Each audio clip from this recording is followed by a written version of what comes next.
Picture this. The year is 1664, and a certain French merchant named Jean-Baptiste Colbert is laying the foundations for what would become a major player in the Indian subcontinent's historical narrative. The French East India Company, a commercial enterprise armed with royal decrees and a thirst for wealth, was born. Its eyes were set on the prosperous shores of India, a land brimming with spices, textiles, and precious gems. The company's initial settlements were established in the bustling port cities of Surat and Masulipatam. These locations were strategic, chosen for their thriving local markets and access to the sea, the highway of the 17th century. The prime objective was clear as crystal: to establish lucrative trade relations and acquire valuable resources, enriching the coffers of the French monarchy. Even though the French East India Company was a latecomer to the Indian subcontinent, it was determined to make its mark.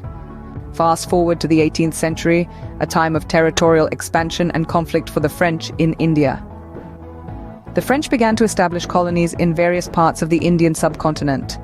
Pondicherry, a coastal city in the south, became the heart of their operations and the most significant of their colonies. Other colonies included Chandanagore in West Bengal, Yanam on the eastern coast, Mahi on the Malabar coast, and Karikal in Tamil Nadu. Each of these colonies was strategically positioned, giving the French a strong foothold and access to trade routes. But establishing colonies was not a cakewalk. The French arrival on the Indian subcontinent wasn't received well by other European powers already present, particularly the British. This friction led to a series of conflicts and wars, as each European power vied for control, dominion, and influence. The conflicts between the French and the British manifested in a series of battles known as the Carnatic Wars, fought in the mid-18th century. These wars were primarily waged over control of the southern part of India. The Carnatic Wars were a turning point, marking the beginning of intense military struggles between the British and the French. Another significant event was the Battle of Plassey in 1757, a decisive victory for the British East India Company over the Nawab of Bengal and his French allies. This battle played a crucial role in establishing British supremacy in Bengal, a key region for trade and resources, further diminishing the French influence.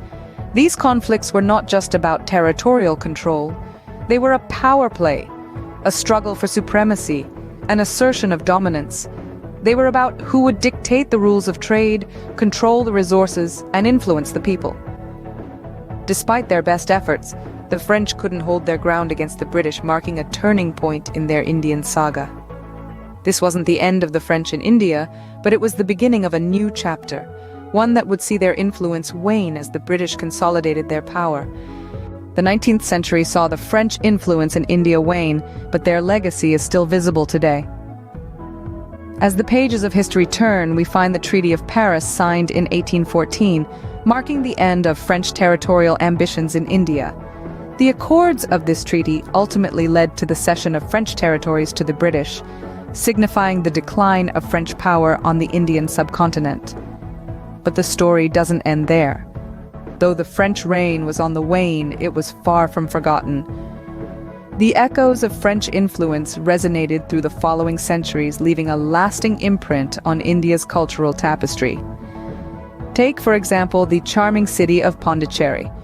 Once the largest French colony in India, Pondicherry today stands as a testament to this unique period in history. The city's architecture, with its distinct French aesthetic, stands alongside traditional Indian buildings, creating a visual spectacle that embodies the fusion of two cultures. The streets of Pondicherry, named after French soldiers and administrators, are lined with colonial-style villas and French bakeries, their baguettes and croissants as delicious as any you'd find in Paris.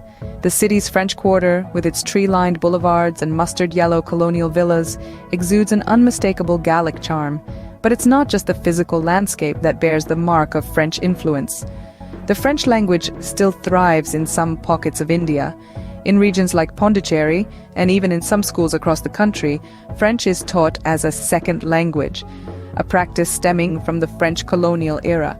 So while the French might have officially left India over 2 centuries ago, their cultural and linguistic influence lingers on, a testament to a time when the tricolour fluttered over Indian territories. While the French reign in India might have been brief, it left an indelible mark on the country's history and culture. This is the legacy of the French in India, a legacy that continues to resonate in the streets of Pondicherry, in the tongues of French-speaking Indians, and in the pages of India's complex and colorful history. Welcome to our online family. Your one like inspires me to make a new video. If you enjoy the content, please consider subscribing to my channel. Subscribing helps support the channel, and you'll stay updated with the latest videos. Click the subscribe button below if you want to see more content like this.